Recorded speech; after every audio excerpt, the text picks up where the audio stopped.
दो दो दिन लगेगा लिखने में। इसमें 10 वाले में ना बहुत ज्यादा लिखना नहीं होता है, बस पूरे एक चैप्टर से लगभग पांच हेडिंग लिखना है। 5 हेडिंग, महत्वपूर्ण तिथियां और घटना, और साथ ही लिख लेना है इसमें बहुविकल्पीय प्रश्न। ठीक है, माने 5 हेडिंग में पूरा हो जाएगा आप लोग का। और जैसे ही चैप्टर पूरा हो जाएगा उसके बाद कॉपी भी चेक की जाएगी। अब पहला काम यह कर दीजिए, पहला कॉपी का पहला पेज आपका नाम वगैरह रहेगा, उसको छोड़ दीजिए।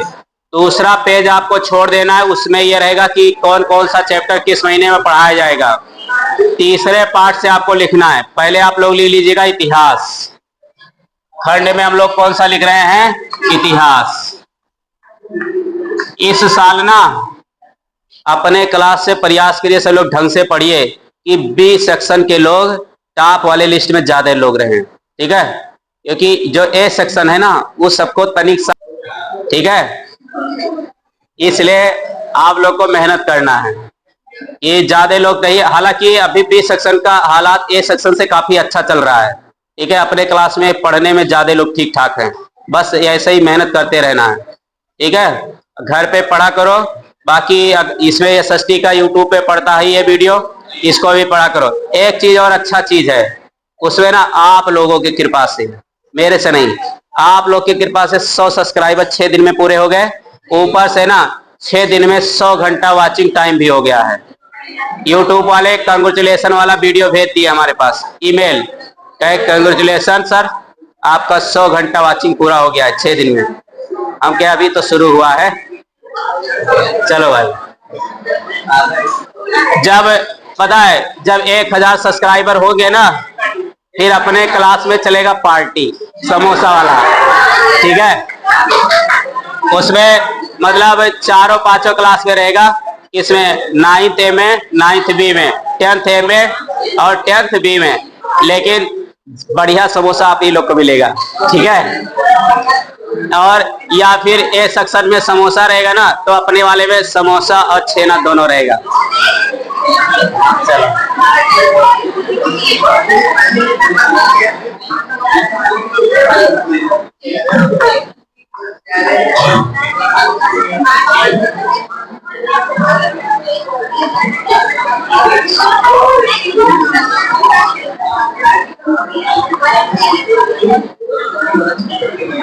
चलो बात नहीं, पहले सब लोग पाठ का नाम लिख लो।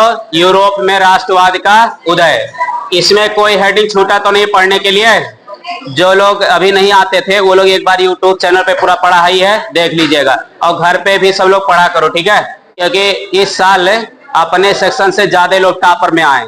अभी तक स्कूल में टॉपर लिस्ट बनता था, अब बोर्ड वाला बनेगा तो देखना रहेगा बी सेक्शन के ज्यादा लड़के आते हैं टॉप वाले में कि ए वाले। हालांकि बी वाले आएंगे क्योंकि बी वाले तनी मेहनत कर रहे हैं। ए वाले ना थोड़ा सा मेहनत या कम करने लगे, क्योंकि उनको लग रहा है कि जैसे 9th ए में चला वैसे बी में भी चलेगा, 10th में भी। वो सब भूल गया है कि बी वाला सब मेहनत करने लगा है, क्योंकि इस साल आप लोग को लेके आना है बढ़िया नंबर। ए सेक्शन से ज्यादा नंबर लाना अपने वाले में। एक चलो, यूरोप में राष्ट्रवाद का उदय, ये पहला पार्ट का नाम है, लिख लीजिए यूरोप में राष्ट्रवाद का उदय। उसके बाद आप लोग कॉपी निकालिए, कुछ महत्वपूर्ण तिथियां उसको हम लोग लिख लेते हैं। बाकी टेंशन नहीं लेना, ठीक है। ए वाले उसे बता भी मैंने दिया है कि बेटा इस साल वाले में भूल जाओ कि 9th, इस बार आप लोग भी मेहनत कर लीजिएगा ना, हमारा बेइज्जती हो जाएगा। ठीक है, चलो अब लिख लो हेडिंग महत्वपूर्ण तिथियां।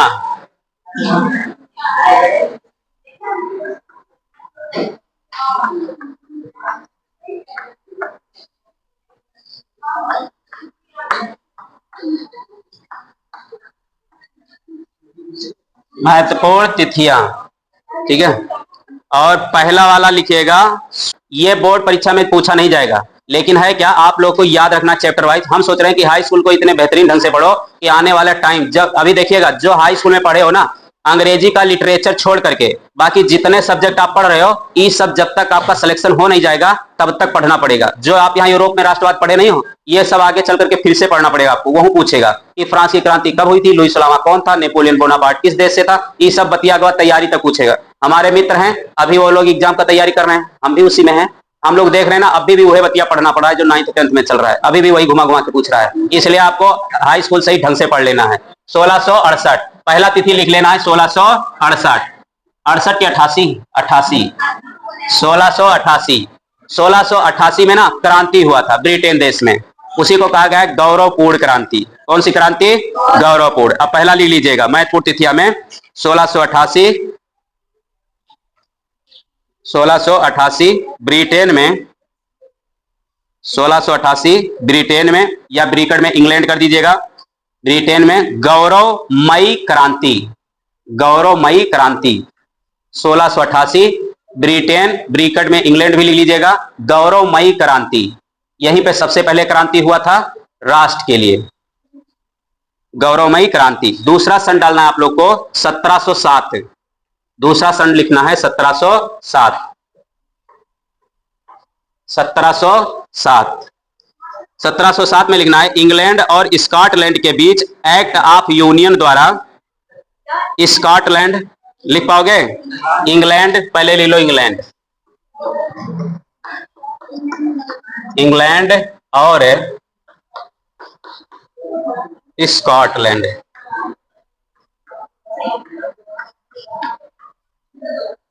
स्कॉटलैंड के बीच,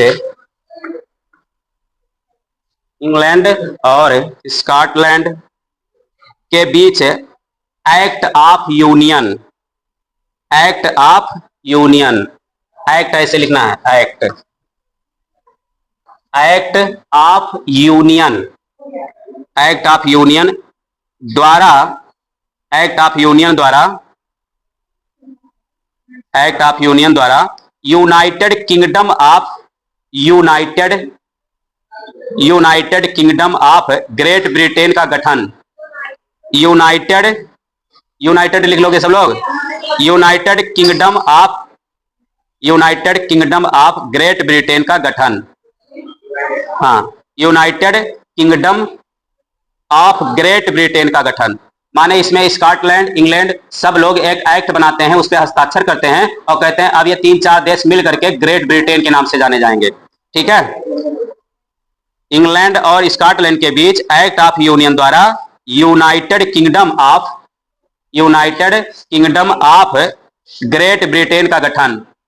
कहने का मतलब है इस पे स्कॉटलैंड और इंग्लैंड दोनों मिलकर हस्ताक्षर करते हैं 1707 में और कहते हैं कि ये जो 2-3 देश हैं ये लोग आपस में मिलकर के एक नए नाम से जाने जाएंगे, उसी का नाम रहेगा ग्रेट ब्रिटेन। कौन सा ब्रिटेन? Great Britain. जैसे यूनाइटेड स्टेट ऑफ अमेरिका है, संयुक्त राज्य अमेरिका, उसमें कई अलग अलग स्टेट है, लगभग 50 राज्य हैं, सब लोग एक पे हस्ताक्षर किए कि हम लोग इकट्ठा रहेंगे और एक नए नाम से जाने जाएंगे, उसका नाम रहेगा यूएसए, माने कि यूनाइटेड स्टेट ऑफ अमेरिका। ठीक है, अब दूसरा सन लिखना है आप लोग को 1789, 1789, ये वाला सबको याद होगा 1789, 1789, 1789 वाले में लिख दीजिएगा फ्रांसीसी क्रांति का आरंभ, फ्रांसीसी क्रांति का आरंभ और लुई 16वें के शासन का अंत। फ्रांसीसी क्रांति का आरंभ 1789 में यहीं पे क्रांति शुरुआत हुई थी, तो आरंभ लिख दीजिए, ना आरंभ लिख पाइएगा तो शुरुआत लिखिएगा। हाँ, फ्रांसीसी क्रांति का आरंभ और लुई 16वें के शासन का अंत। इसी में ना इसको 14 जुलाई 1789 के बाद शासन से हटा दिया गया था। फ्रांसीसी क्रांति का आरंभ और लुई 16वें के शासन का अंत हो गया। अगला सन लिख लीजिएगा 1797, 1797, 1797 और 1797 में लिखिएगा नेपोलियन का इटली पर हमला, नेपोलियन का इटली पर हमला,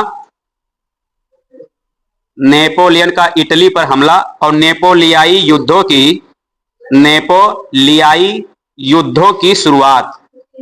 हाँ, नेपोलियाई युद्धों की शुरुआत 1797 ईस्वी जब शुरू हुआ तो यहीं का रहने वाला था नेपोलियन बोनापार्ट, और ये क्या किया, इटली पे 1797 में आक्रमण कर दिया और यहीं से इसके युद्ध का शुरुआत हो जाता है। ठीक है, फिर आप लोग को लिखना है 1804, वो वाला हो गया 1797 नेपोलियन, नेपोलियन का इटली पर आक्रमण या हमला, और दूसरा उसी में जोड़ देना है नेपोलियाई युद्ध का शुरुआत, माने जो नेपोलियन था ना वो शुरू कर देता है युद्ध जीतने के लिए आसपास के एरिया को। और फिर अगला सन लिखना रहेगा आपको 1804। 1804 1804 इसमें लिखेगा नेपोलियन द्वारा नागरिक संहिता बनाया गया। नेपोलियन द्वारा नागरिक संहिता बनाया गया। संहिता ऐसे लिखना है, सा अंग बिंदी हा पे छोटी मात्रा और ता, संहिता। नेपोलियन द्वारा नागरिक संहिता बनाया गया। ये फ्रांस में लागू भी कर दिया था। नागरिक संहिता बनाया कौन था? Napoleon Bonaparte. ये किस देश के रहने वाले थे? फ्रांस। किस देश के? रितिका मलिक बहन जी, किस देश के रहने वाले थे नेपोलियन बोनापार्ट? हाँ चलो, आप तो पक्का है, सब लोग पढ़ रहे हो। नागरिक संहिता किस देश में लगाया गया था? फ्रांस में। ठीक है, फिर अगला सन लिखिएगा 1814 से 1815। 1814 से 1815। 1814 से 1815। 1814 से 1815। अब इसमें लिखना है नेपोलियन का पतन, वियना संधि। नेपोलियन का पतन, वियना संधि। जब 1815 चल रहा था तभी वाटरलू का युद्ध होता है, और वाटरलू के युद्ध में नेपोलियन बोनापार्ट का क्या हो जाता है? मृत्यु नहीं जी, पराजय होती है। पराजय हो जाते, हार जाते हैं ये, और वहां पे संधि किया जाता है, वियना की संधि। कौन सी संधि? वियना। और 1821 में ये मर जाते हैं, उसको नहीं लिखना है। हाँ, युद्ध है। हाँ, हो गया सबका। 1814 से 1815 इसमें लिखना है नेपोलियन का पतन, वियना संधि। नेपोलियन का पतन, कामा लगा दीजिएगा, वियना संधि। फिर आ जाना है आपको 1830। अगला सन लिखना है 1830। 1830 में लिखना है फ्रांसीसी की जुलाई क्रांति। फ्रांस की जुलाई क्रांति। फ्रांस की जुलाई क्रांति। 1830 फ्रांस की जुलाई क्रांति, क्योंकि जुलाई इनके यहाँ ठीक नहीं था, क्योंकि 14 जुलाई को ही बस्तील का किला ढहा दिया गया था। ठीक है, 1830 फ्रांस की जुलाई क्रांति। अब आगे लिखना है 1831। 1831। 1831 में लिखेगा मेत्सेनी द्वारा,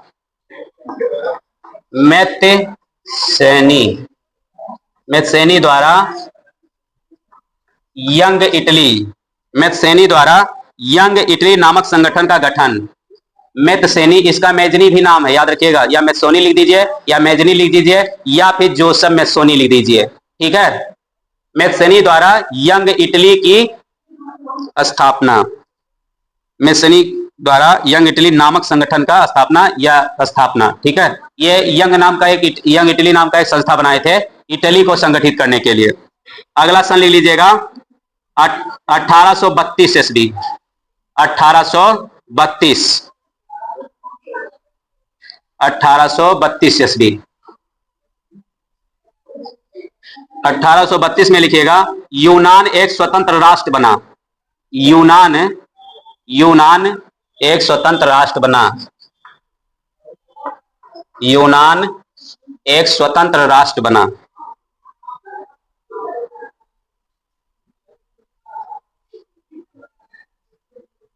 हो गया।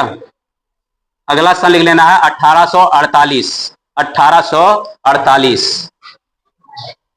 1848 और इसके आगे लिखना है फ्रांस में गणराज्य की स्थापना। फ्रांस में गणराज्य की स्थापना, ऐसे लिखना है गणराज्य। फ्रांस में गणराज्य की स्थापना किस सन में हुआ है? 1848 में। 1848। इसमें से 3-4 प्रश्न बहुत इंपॉर्टेंट है कि जो आपसे बहुविकल्पी में पूछा जाएगा, बाकी सब आपको याद करने के लिए दिया गया है। फिर आपको लिखना है 1859 से 1870। 1859 से 1870। 1859 से 1870 इटली का एकीकरण। 1859 से 1870 इटली का एकीकरण। जो इटली था, इटली को 4 लोग मिलकर के एकीकरण कर दिए थे, इकट्ठा किए थे, क्योंकि ये 7 खंडों में बटा हुआ था। तो ये काम शुरू हुआ था 1859 से लेकर के 1870 तक। अब लिखना है इटली का एकीकरण। फिर आगे लिखिएगा 1866 से 1871। 1866 से 1871। और इसमें लिखिएगा जर्मनी का एकीकरण। जर्मनी का एकीकरण 1866 से 1871, जर्मनी का एकीकरण 1866 से 1871, जर्मनी का एकीकरण। आगे लिखिएगा 1870 इटली के एकीकरण की प्रक्रिया पूरी हुई। 1870, अगला सन है 1870। 1870 इटली के एकीकरण की प्रक्रिया पूरी हुई। 1870 इटली के एकीकरण की प्रक्रिया पूरी हुई। 1870 इटली के एकीकरण की प्रक्रिया पूरी हुई। फिर अगला लिख लीजिएगा 1871। पहले 1870, इसमें किसका एकीकरण पूरा हो गया? इटली का। फिर लिख लीजिएगा 1871, इसमें किसका एकीकरण पूरा हुआ? जर्मनी का। फिर लिख लेना है अगला सन 1914। 1914 यहाँ 1870 हो गया इटली का एकीकरण, 1871 जर्मनी का एकीकरण। अब लिख लेना है 1914 प्रथम विश्व युद्ध। प्रथम विश्व युद्ध। ये वाली घटना हम लोग अगला चैप्टर इतिहास में लगा हुआ है, भारत में राष्ट्रवाद का उदय, उसमें पढ़ेंगे। क्योंकि जब ये प्रथम विश्व युद्ध शुरू हो जाता है ना, जैसे आता है 1914 ईस्वी, ये प्रथम विश्व युद्ध शुरू होता है, क्योंकि उस समय यूरोप में ये चलने लगा था कि अब राष्ट्रवाद के बाद साम्राज्यवाद आएगा, कब्जा करना है सबको। और प्रथम विश्व युद्ध जैसे आता है, फिर अपने यहाँ एक नए आदमी की एंट्री होती है, और उन्हीं का नाम था महात्मा गांधी। कौन से गांधी? महात्मा गांधी। और वो पूरी घटना आ जाती है भारत में राष्ट्रवाद का उदय, जब वहां के लोग अपने राष्ट्र के लिए परेशान थे, फिर अपने यहाँ शुरू होता है। अब अगला हेडिंग डालिएगा आप लोग। इतना हो गया सबका? अब आपसे प्रश्न एक एक पूछ लेते हैं, याद कर लीजिएगा फटाफट। बताओ 1688 में किस जगह पे हुआ था क्रांति? इंग्लैंड में। किस देश में? इंग्लैंड में। फिर आपको आ जाना है 1700, ये स्टार बना के लिख लीजिएगा, ठीक है। फिर आता है 1789। 1789 में कहां पे क्रांति हो गया? फ्रांस में। किस जगह पे? 1789 में फ्रांस। यहाँ के राजा उस समय कौन थे? लुई पहलवा। फिर आपको अगला सन मिलेगा 1797। इसी सन में इटली पे आक्रमण कौन कर देता है? Napoleon Bonaparte. ये भी इंपॉर्टेंट है। फिर आपको अगला इंपॉर्टेंट मिलेगा 1804। ये इसलिए इंपॉर्टेंट है क्योंकि 1804 में नेपोलियन बोनापार्ट फ्रांस में एक संहिता लाता है। उसी संहिता का नाम क्या है? नागरिक संहिता। ये पहली बार लेके आया था कि फ्रांस में कैसे क्या क्या काम होगा, ठीक। फिर आ जाता है 1814। ये उतना इंपॉर्टेंट नहीं है 1814, सबसे ज्यादा इंपॉर्टेंट, इसका पतन तो शुरू हो गया था, लड़ाई में हारने लगा था ये, लेकिन सबसे ज्यादा जो इंपॉर्टेंट है वो 1815। 1815 में क्या हो गया? नेपोलियन बोनापार्ट का पराजय हो गया, ये हार जाते हैं युद्ध में। उस समय युद्ध चल रहा था वाटरलू का युद्ध। किसका युद्ध? वाटरलू। उसी युद्ध के बाद यहाँ पे क्रांति, जब ये युद्ध खत्म होता है, इसका पराजय हो जाता है, हार जाता है, तो एक संधि किया गया था, उसी संधि का नाम था वियना की संधि। किस जगह की संधि? वियना। फिर 1830 में क्या हुआ था? 1830 में क्या हो गया? फ्रांस में जुलाई की क्रांति। कौन सी क्रांति? जुलाई। फिर से क्रांति होता है, और फिर आगे आपको सन मिलेगा 1831। 1831 में क्या हो गया? मेसोनी ने किसकी स्थापना कर दी? Young Italy. ये वाला बहुत जरूरी है, क्योंकि आपसे प्रश्न ऐसे मेसोनी का नहीं पूछेगा, कहेगा कि यंग इटली नामक संस्था का संगठन किसने बनाया था? मेसोनी।